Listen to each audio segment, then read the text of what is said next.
Welcome back to the channel. My name is Adam Melnyk. I'm the momentum coach helping you get unstuck. And today I'm going to teach you all about emotional regulation. Emotional regulation is one of the most important skills you can learn when it comes to just dealing with people.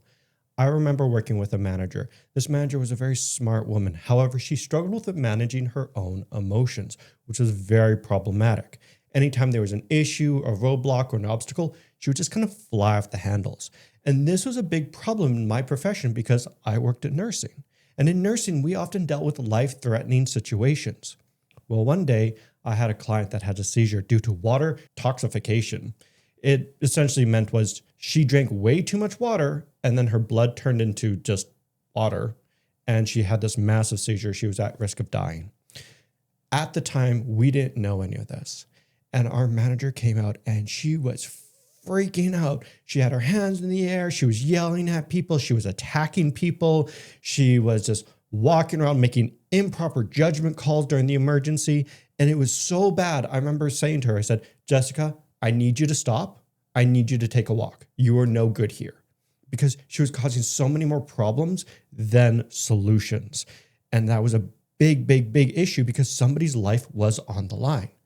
Thankfully, when she left, the situation calmed down and the people on the ground floor were able just to take a deep breath and manage the situation appropriately and get her to the services she needed so that she would be okay long term. But the issue was that because Jessica did not regulate her emotions, she was causing more problems than solutions. And that's what it means when we talk about emotional regulation. And when we talk about emotional regulation, it's your ability to effectively manage emotional experiences, whether they be good or bad.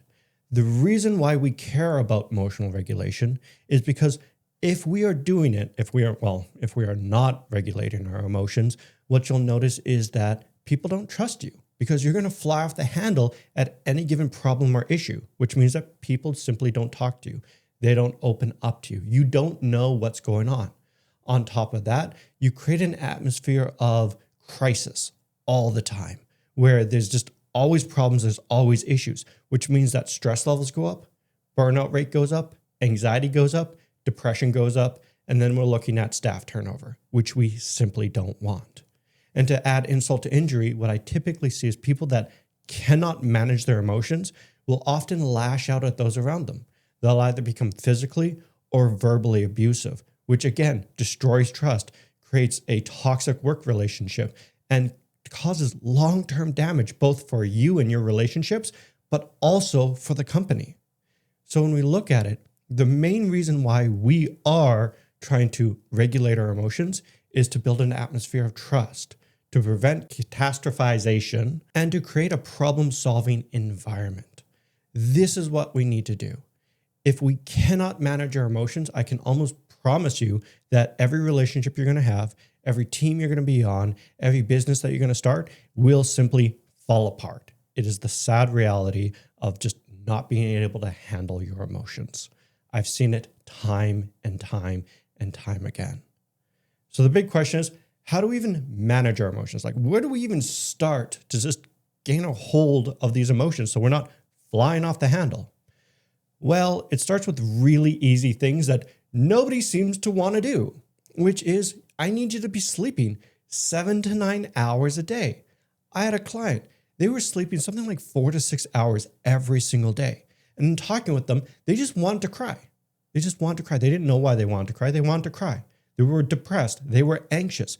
And they couldn't figure out why they were anxious, depressed, and wanted to just randomly cry during our session.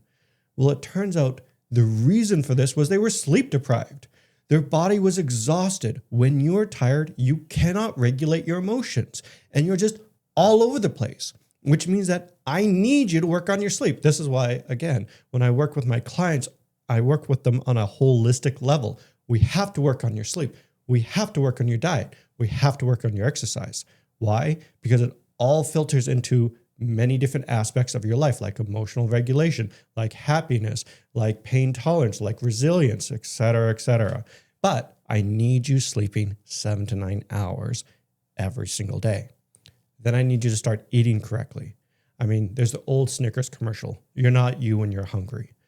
It is true. When you are hungry, it activates your flight, fight, or freeze, which means that you are more likely to attack somebody, make improper decisions, or just try to run away from a problem or issue. We don't want this. If you're eating appropriately, guess what? You're able to regulate your emotions more effectively. On top of that, I need you to take your breaks. I get it. You're a busy person. I'm a busy person. I totally understand that you don't have enough hours in the day. However, if you take the time to decompress, if you take the time just to step back and say, hey, I'm going to relax for 30 minutes, I promise you, your brain's going to be so much happier because it then gives the time to just decompress, to relax, so it can tackle on new problems. Because when you are exhausted, when you are at your limit, when your cup is flowing over, again, your emotions go through the roof. They start flying off the handles because at the end of the day, your emotions are trying to protect you. They're always trying to do something for you. And usually when you're exhausted, they're trying to protect you. Unfortunately, by trying to protect you, you often lash out at those around you and make their life miserable, which in turn causes damage. This is the abuse. It could be mental, it could be physical, doesn't matter. It damages those relationships. Then I need you to exercise. Why do we need to exercise? The reason why is it helps end the stress response and it helps regulate our bodies. Again, it helps regulate our bodies. It's amazing when we start doing these easy things, how things just start coming together. I was talking with a client and we just started to work on their sleep, their eating, their physical activity, and just taking breaks. Those are the 4 things we started. And all of a sudden, their problems were just solved. They became so easy. They weren't even problems. They were just minor hiccups. And I remember them talking to me and they said, hey, what happened? Like, why were these such big problems? I was like, right. The reason why all these issues were so big was because you weren't taking care of yourself. Your emotions were running rampant. You were catastrophizing and things were being blown out of proportion, which we don't want. If you can do those 4 things, super awesome. But then there's another 2 things I always add on to it. If you're really struggling and you're even doing these 4 things, it's like, this isn't enough, which is 1, I need you to build out a support network. This could be friends or family, people outside of work, people outside of your group, people you can talk to about your problems and issues, and just work on what's going on inside your head so you're not sitting and dwelling on these issues. The next thing, meditate. Meditate is amazing. The easiest way to describe meditation is it is weightlifting for your mind. It is being able to focus on what you want to focus on and to let go of the things that you want to let go of, which means that individuals, when they meditate, and they meditate at least 3 times a week for approximately 3 to 4 months, what they'll notice is they're able to focus their attention on the things that are important and let go of the things that are causing the stress or issues, the things that they don't want to work on.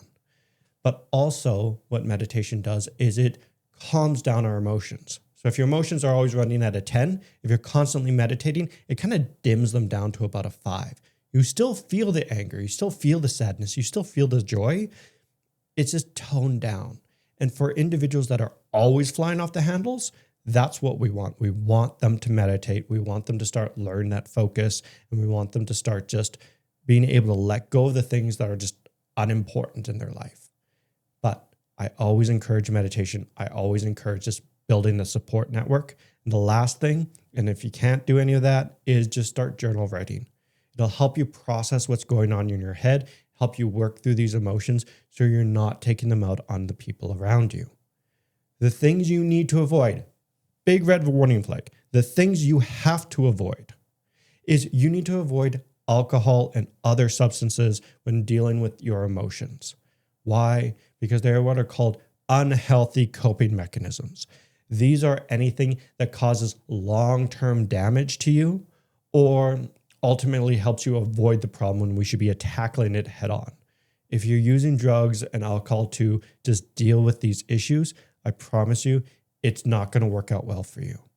Next thing is if you have your support circle, do not withdraw from them because again, you're going to start getting in your own head. Your emotions are not going to be regulated appropriately. And then you need to stay away from physically being abusive or physically or mentally abusive towards individuals. The reason why we don't want to do this is because it causes long-term damage to our reputation and to those around us. Don't do it. If you feel like your anger or your hackles are getting up and you want to attack somebody, take a deep breath and walk away. Just walk away. It is far better for you long-term to walk away than to go on the attack or the offensive. And then the last thing is try to avoid social media. Why? Because when your emotions are heightened, when you're flying off the handle, you're going to go on social media. Social media is going to feed you more of that same emotion, which means if you're already at a 10 and you're just on social media, you're going to go up to 11 or a 12, which is something we don't want. Just stay away from social media. Do anything else but be on social media. And then lastly, because these are all long-term stuff that we need to start doing, like eating well, sleeping, exercising, etc. And then we talked a little bit about the avoiding stuff to do, like, don't verbally or physically abuse people. But lastly, we need to talk about the short-term things that you need to apply within your life, which is one, when it comes to your emotions, you need to recognize when you are triggered. And I know we talk about this term triggered gets thrown around a lot because most people don't know what it means. What it means to be triggered is when your flight, fight, or freeze mechanism gets activated in an instant. When somebody says something inflammatory and your immediate knee-jerk reaction is to attack them, be quiet and become introverted, or to walk away. Like, that's the first knee-jerk reaction. That means, congratulations, you're triggered. It's your flight, fight, or freeze activating. You need to start recognizing when that's happening. And the first thing you need to do is do nothing. The worst thing you can do is feed into that flight, fight, or freeze mechanism and do what it wants you to do, because what it's trying to do is trying to protect you from a danger. Unfortunately, how it's going to do that is often far more destructive than if you just did nothing. For example, I remember listening to an individual and they were talking about video games and the gender discrepancies. And one of my colleagues heard this and immediately started attacking the presenter, saying, "That's not true. Not all people are abusive, da, da, da, da, da, da, da." And they did this in a very public format. Unfortunately, everybody saw this. Everybody saw this outburst. Everyone looked at them as like, this is wildly unprofessional to say this in this type of format. It hurt their reputation. They were excused from the room. There was conversations that happened with them with management. It was just a whole thing. And if they just shut up and just stayed still, they could have avoided a massive headache. It's the same thing for you. When you notice that flight, fight, or freeze activate, just shut up. Just take a deep breath. Just take a deep breath and relax. I often recommend a small meditation technique. In the moment when you're feeling quite triggered, either take a massive deep breath or rub your fingers together and just focus your mind on the rubbing of the fingers and just ignore the rest. If that's too much for you, next thing you should do, walk away. Just walk away. Take a deep breath. Regulate yourself.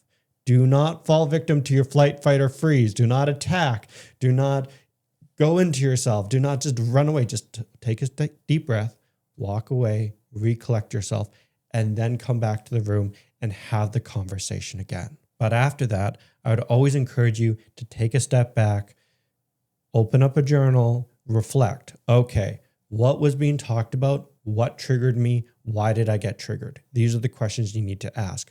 Why is this so important? Well, that's quite simple, because it's going to happen again, guys, and you're going to get triggered again, and you're going to fly off the handle, and we don't want that. Again, we want the whole goal of emotional regulation is not to fly off the handle, to still feel emotions, but to have control on them, to keep them from going to that 10 or 11. We want to keep them more at like a 4 or 5 regularly. It is something that if you want to get into leadership, if you want to deal with people, if you want to have relationships, it is critical to manage. I remember working with one girl and she was always flying off the handle. Her emotions were always at a 10. She was always catastrophizing. She lived a very lonely life. And the reason why she lived a lonely life is because nobody could handle her for more than a week to 2 weeks. And that's something I had to work on with her, which was just learning to simmer down her emotions and keep them from going to that 10 and bring them down to that 4 or 5, which took a lot of work. If you found this video helpful, please like, subscribe, and give it to somebody else who could also use this information. But if you're looking to level up, if you're looking to get to that next level or just help regulate your own emotions, please reach out to the momentumcoach.ca and book your free coaching consultation. We can look at where you are now, where you want to go, and what steps we need to create to get you to that next level. Otherwise, I'll see you guys in the next video. Take care.